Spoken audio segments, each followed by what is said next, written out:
Hey guys, are you ready to have fun with further Dostoevsky in our beautiful school for the thinking Russian learners? If you are, take your seats. Grab your coffee. We're going to continue with Маленький герой by Fyodor Dostoevsky, a little hero. We have this little boy of 11 let, of 11-year-old, who is at this huge glamorous party near Moscow, and he's falling in love with one lady who is очаровательная блондинка. So remember what очаровательная means? It means charming. It's from the last time, I think. Now, please open the link below this video, and even better if you have your printed copy, because this way you will be able to underline the new vocabulary and write above that the meaning of the word. Now, I'll show you where we stopped the last time. Actually, this little boy is describing this lady. He's describing her in a very, very picturesque way. So, our last sentence was this one. Look at the screen, please. Что-то как молния. Please find it, preferably in your printed materials. I'll read it again, and then we will have today a very, very long sentence. Very long. One sentence, whole lesson. What do you think about that?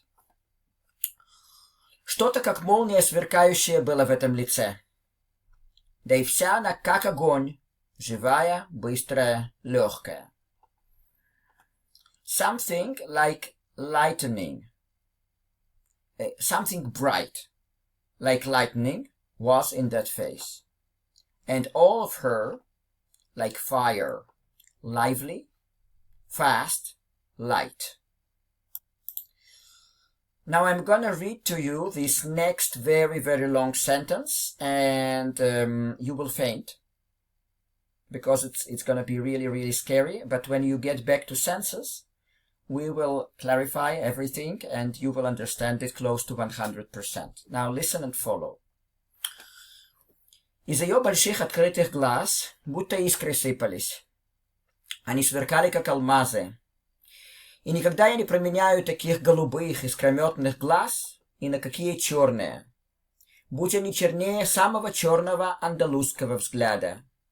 Да и блондинка моя права стоила той знаменитой брюнетки, которую воспел один известный и прекрасный поэт, и который еще в таких превосходных стихах поклялся всей Кастилией, что готов переломать себе кости, если позволят ему только кончиком пальца прикоснуться к мантилье его красавицы. So now please get back to senses, because we are starting working. We are starting to work right now. Let's see. Из ее больших открытых глаз. Okay, that's clear. Like from her big open eyes. Будто. Будто means as if. Please underline it if you don't know. And write down. As if. Искры сыпались. Искры means sparks. Сыпались means pour out. We're pouring out. So, из ее больших открытых глаз будто искры сыпались. From her big open eyes, as if sparks were pouring out. Они сверкали, как алмазы. So, сверкали, they shone, they were shining. They, meaning the sparks. Oh, actually, they, meaning the eyes, not the sparks, sorry, the eyes. Они сверкали, they shone. Now, алмазы means diamonds. So, they shone, her eyes meaning, like diamonds. И никогда я не променяю таких голубых искрометных глаз. Променять means to exchange. So, никогда я не променяю, that's the future. I will never exchange. Таких голубых искрометных глаз. Now, искрометных comes from искры. We had it just now. It means sparks. Метных comes from метать, which means to throw. So he's describing her eyes as искрометные, so pouring sparks. But that's an adjective. So basically he's saying, и никогда я не променяю таких голубых искрометных глаз, I will never exchange such blue, spark-pouring eyes ни на какие черные. Ни на какие, какие here means those. So not to those blacks, meaning, it's not in English, but ни на какие черные means I will never exchange those for, na means for, not for any black. Basically meaning he will never exchange it for any kind of other black eyes. But he's not repeating the word eyes here. He's just saying ни на какие черные. So na means for, ni means no, какие means such. So for no such black. So for no black eyes, basically.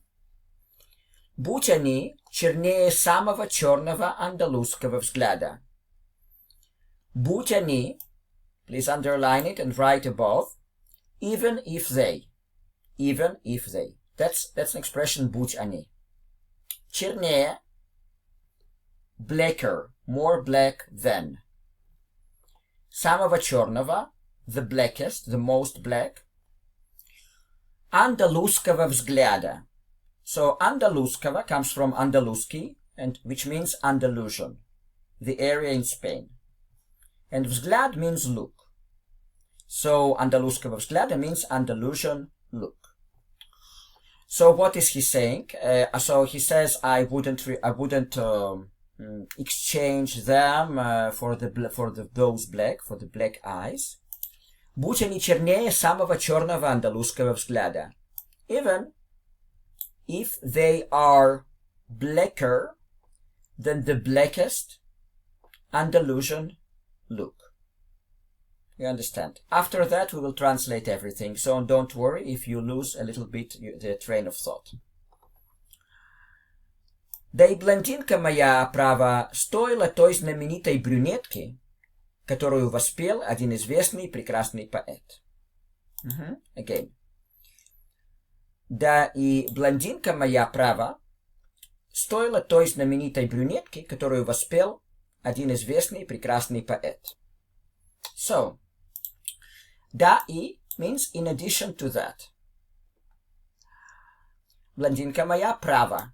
Право means indeed. Just stressing the emotion. Право, indeed.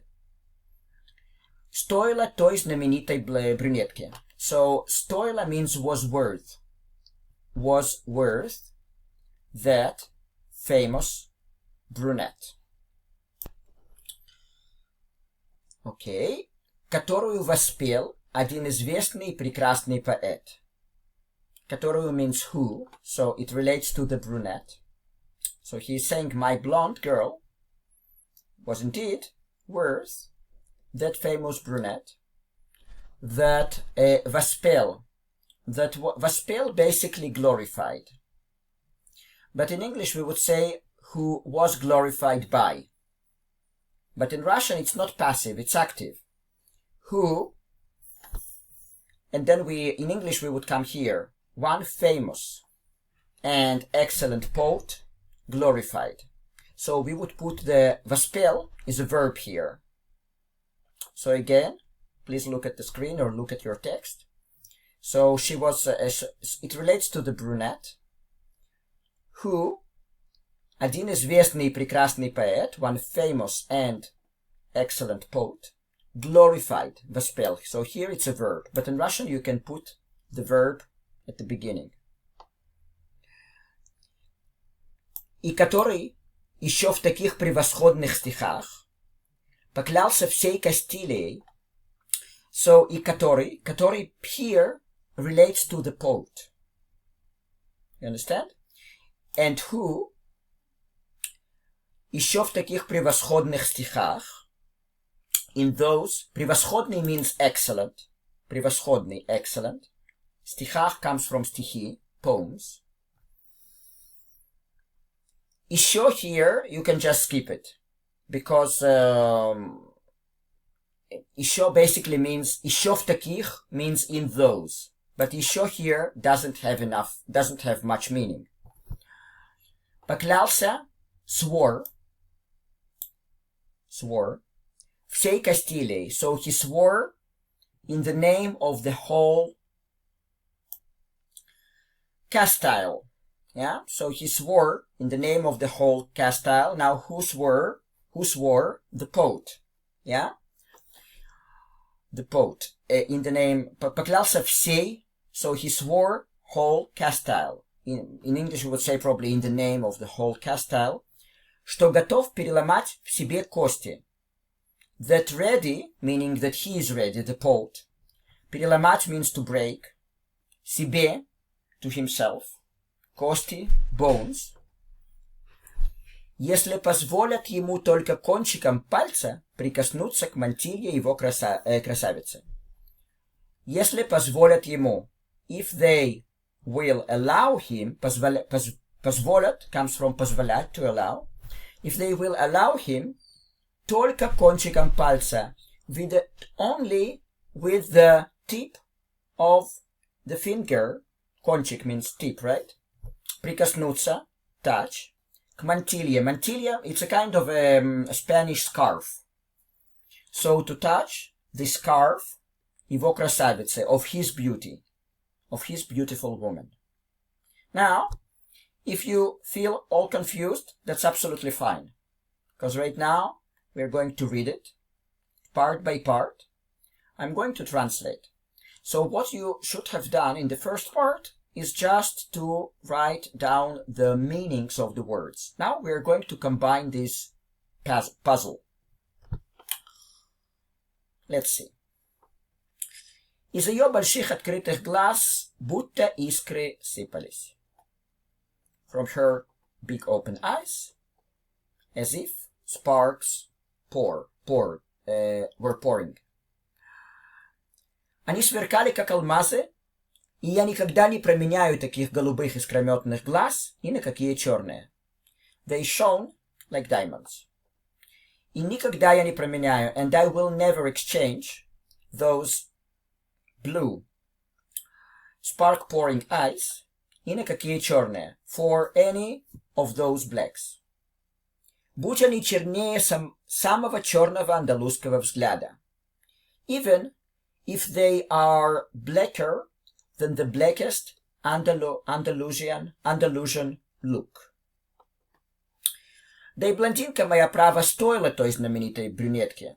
In addition, my blonde girl, indeed, was worth that famous brunette, которую воспел один известный и прекрасный поэт, that was glorified by one famous and excellent poet, и который еще в таких превосходных стихах поклялся всей Кастилией, and who, in those excellent poems, swore by the whole Castile,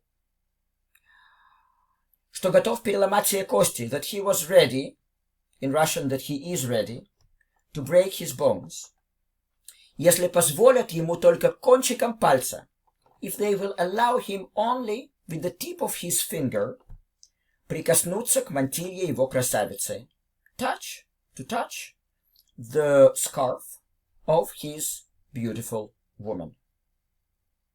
Okay, now what I would recommend, I know that's complicated, you just listen to it a few times.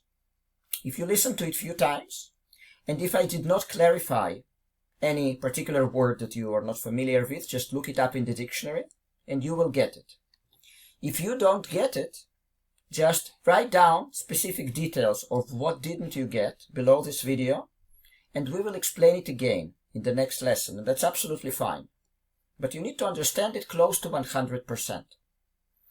Now, towards the end of this lesson, I'm going to read this again, and you just follow me. Just follow my intonation, my reading, pronunciation, etc. I'll also try to read it relatively slowly. Из ее больших открытых глаз будто искры сыпались. они сверкали, как алмазы. И никогда я не променяю таких голубых искрометных глаз ни на какие черные, будь они чернее самого черного андалузского взгляда. Да и блондинка моя, право, стоила той знаменитой брюнетки, которую воспел один известный прекрасный поэт, и который еще в таких превосходных стихах поклялся всей Кастилией, что готов переломать себе кости, если позволят ему только кончиком пальца прикоснуться к мантилье его красавицы. Okay, guys, that's the end of the lesson for today. If you would like us to work one-on-one on your Russian skills, specifically your expression, your speaking, your comprehension, please drop me a line. You have my email below this video. We'll have a lesson. The first lesson is for free, no obligation. And then we will measure your Russian level, and I'll explain it to you, how you could improve it big time. Trust me. Ciao, ciao.